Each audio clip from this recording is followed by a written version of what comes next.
Happy Friday, everybody, and welcome to Coloring Countdown to Christmas. Today, I'm having Santa join the party of color pages, and I'm starting off with Copic markers to color the background with a few of more of a neutral color, and a bit of grays and browns.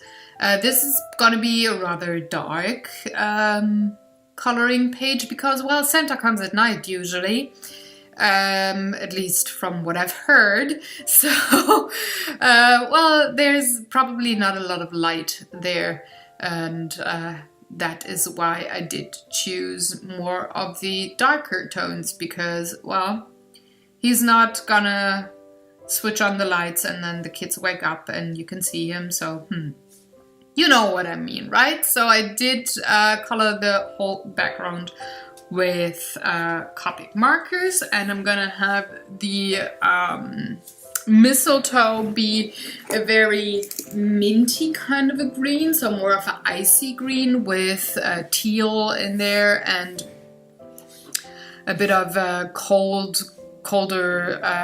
dark green, and that makes them pop against the dark background, of course, but also it introduces cold tones. So far I'm just having neutrals and a bit of a warmer tones going on in the background, so I had to have a bit of contrast there. Santa's gonna have a very dark red, like a burgundy red, kind of a coat. He's not gonna have the Santa traditional red because, again, it's night, it's evening, and he's indoors and there's shading going on, so he is probably not gonna have the neon red kind of a color going on at his coat, but a bit more of a darker and shaded look.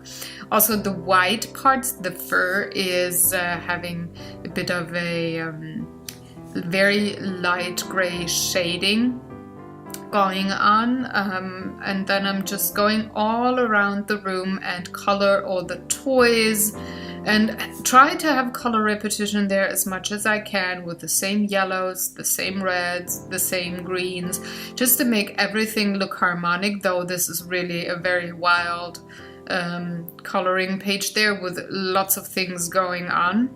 I still want it to have somewhat of a calm look, so I'm trying to have color repetition as much as I can to have harmony and thus calm going on.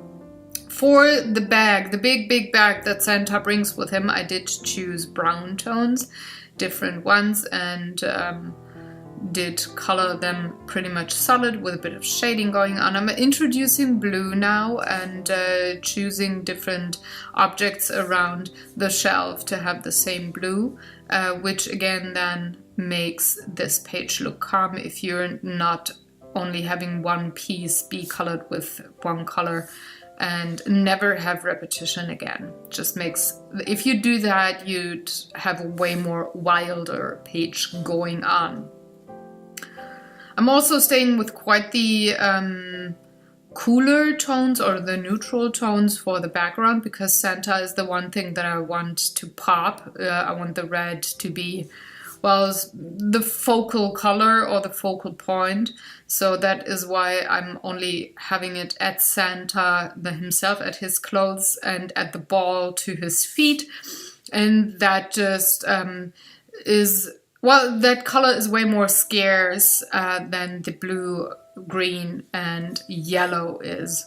For the frame, I'm gonna have it be colored solid black, which just is a very nice frame color and makes things, again, look, well, framed. Bit of white permanent marker to add some highlights and some blobs.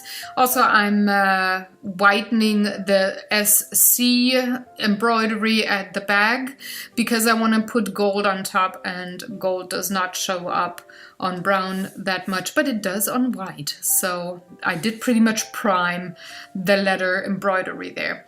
And that's almost my page, just having a few little details to finish there, and then I'm done. I hope you enjoyed watching along. If you want to see the materials and close-up photos of all the coloring countdowns I published this week, hop on over to my webpage. It's in the description box below.